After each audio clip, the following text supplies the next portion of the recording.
ഇതൾ കിച്ചണിലേക്ക് എല്ലാവർക്കും സ്വാഗതം. പെട്ടെന്ന് തയ്യാറാക്കിയെടുക്കാൻ പറ്റിയ നല്ലൊരു കറിയാണ് ഇന്ന് നമ്മൾ തയ്യാറാക്കുവാനായിട്ട് പോകുന്നത്. അതിനായി പച്ചച്ചക്ക ചെറുതായി അരിഞ്ഞെടുത്തത്, സബോള ചതുരത്തിൽ അരിഞ്ഞെടുത്തത്, തേങ്ങ തിരുമിയത്, തക്കാളി. ഇനി ഇത് എങ്ങനെ തയ്യാറാക്കാം എന്ന് കൂടി നോക്കാം. അടുപ്പത്തൊരു പാൻ വെച്ച് കൊടുത്ത് അല്പം എണ്ണ ഒഴിച്ചു കൊടുക്കാം. എണ്ണയൊന്ന് ചൂടായി വരുന്ന സമയം ഇതിലേക്ക് ഒരു 3 വെളുത്തുള്ളി ഇട്ട് കൊടുക്കാം.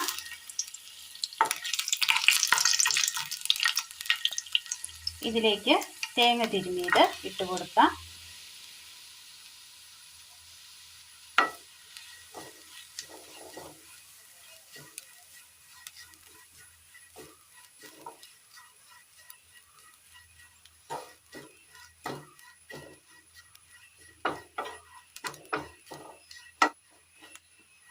ചക്ക കൊണ്ട് തന്നെ വളരെ ടേസ്റ്റിയായ നല്ലൊരു ചക്കപ്പാൽക്കറി നമ്മൾ തയ്യാറാക്കിയിരുന്നു. ഇതിൽ കിച്ചണിലെ വീഡിയോയിൽ ചെക്ക് ചെയ്യുകയാണെങ്കിൽ കാണാൻ പറ്റുന്നതാണ്.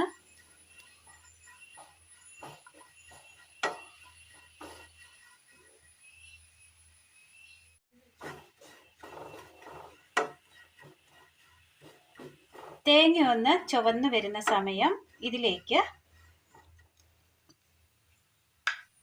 മല്ലിപ്പൊടി, മഞ്ഞൾപ്പൊടി, മുളക് പൊടി, ചിക്കൻ മസാല, അല്പം ജീരകം, ചെറുജീരകം,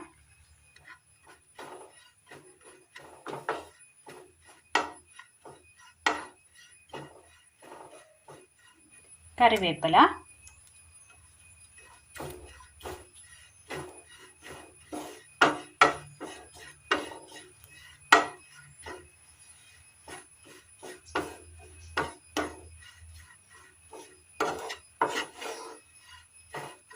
ആ പൊടിയൊക്കെ നല്ലതുപോലെ മൂത്ത് കഴിയുമ്പോൾ ഒരു നല്ലൊരു സ്മെല്ല് വരും.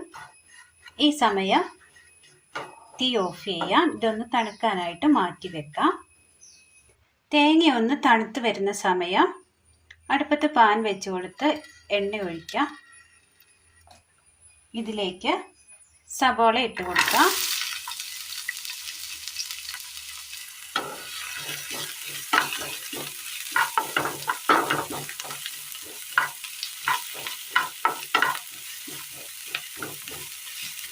ഒരു 2 പച്ചമുളക്,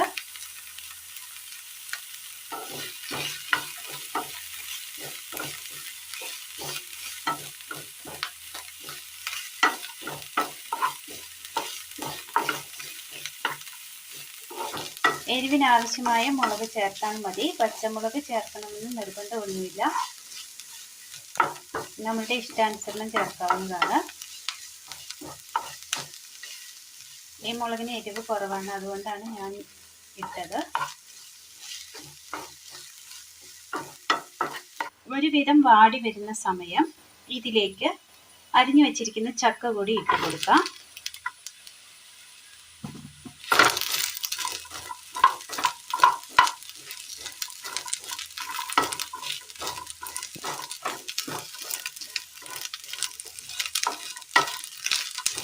ഒരുപാട് ഫ്രൈ ആവരുത്.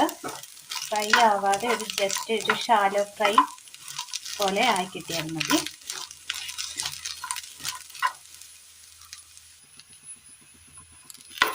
അങ്ങനെ ചക്കയും ഉള്ളിയൊക്കെ കൂടി നല്ലൊരു ഷാലോ ഫ്രൈ ആയി കിട്ടിയിട്ടുണ്ട്. ഇതൊന്ന് മാറ്റി വെക്കാം. അടുപ്പത്തൊരു ചട്ടി വെച്ച് കൊടുത്തിട്ടുണ്ട്. ഇതിലേക്ക് അല്പം എണ്ണ ഒഴിച്ചു കൊടുക്കാം. കടുക്,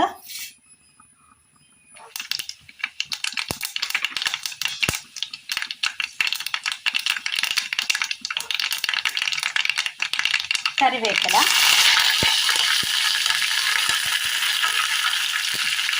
തക്കാളി വെക്കുക,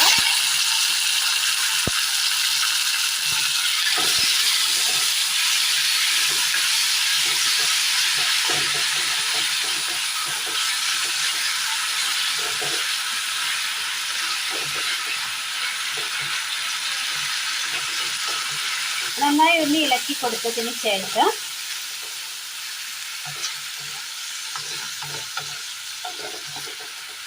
ചെറു തീയിൽ മൂടി വെച്ച് ഒരു 5 മിനിറ്റ് വേവിച്ചെടുക്കാം.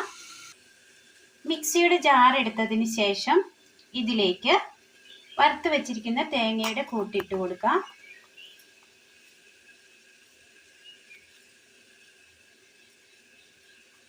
ഇതിലേക്ക് ഒരല്പം ചെറു ചൂടുവെള്ളം ഒഴിച്ചു കൊടുത്ത് നന്നായി ഒന്ന് അരച്ചെടുത്തുകൊണ്ട് വരാം.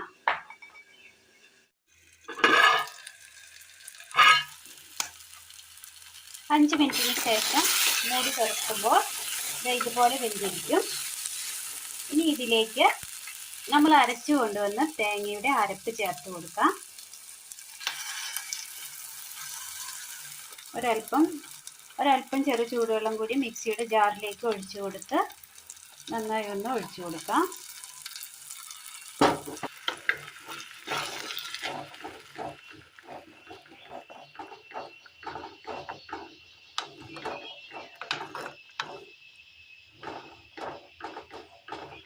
ഒരല്പം വെള്ളം കൂടി ചെറു ചൂടുവെള്ളം കൂടി ഒഴിച്ചു കൊടുക്കാം, അല്ലെങ്കിൽ കറി വല്ലാതെ കട്ടയായി പോകും.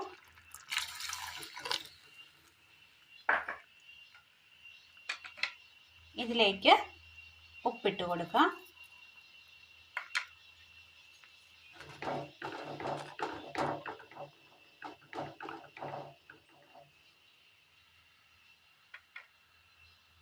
ഒന്ന് തിളക്കട്ടെ.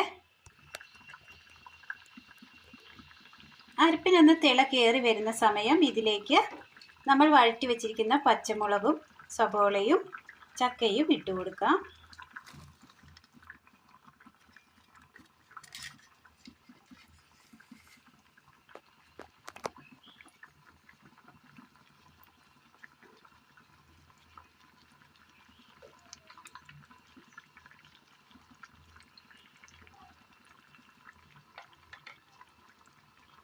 ചക്ക ഇട്ടതിന് ശേഷം നന്നായി ഒന്ന് തിളച്ച് കിട്ടിയിട്ടുണ്ട്.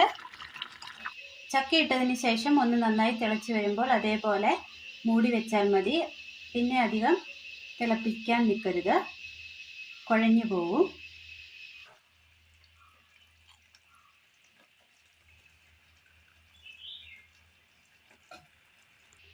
അങ്ങനെ നല്ല ടേസ്റ്റിയായ ഒരു ചക്കക്കറിയാണ് നമ്മൾ തയ്യാറാക്കിയത്. അപ്പോൾ ഇന്നത്തെ വീഡിയോ എല്ലാവർക്കും ഇഷ്ടമായി എന്ന് വിചാരിക്കുന്നു. ഈ കറി ചോറിനൊപ്പവും ചപ്പാത്തിക്കൊപ്പവും കഴിക്കാൻ പറ്റിയ നല്ലൊരു അടിപൊളി കറിയാണ്. എല്ലാവരും ഒന്ന് ചെയ്ത് നോക്കണം. അഭിപ്രായങ്ങൾ കമൻറ്റ് ബോക്സിൽ അറിയിക്കാൻ മറക്കരുത്. അപ്പോൾ ഇന്നത്തെ വീഡിയോ എല്ലാവർക്കും ഇഷ്ടമായി എന്ന് വിചാരിക്കുന്നു. ഇഷ്ടമായ ലൈക്ക് ചെയ്യാനും ഷെയർ ചെയ്യാനും സബ്സ്ക്രൈബ് ചെയ്യാനും മറക്കരുത്. താങ്ക്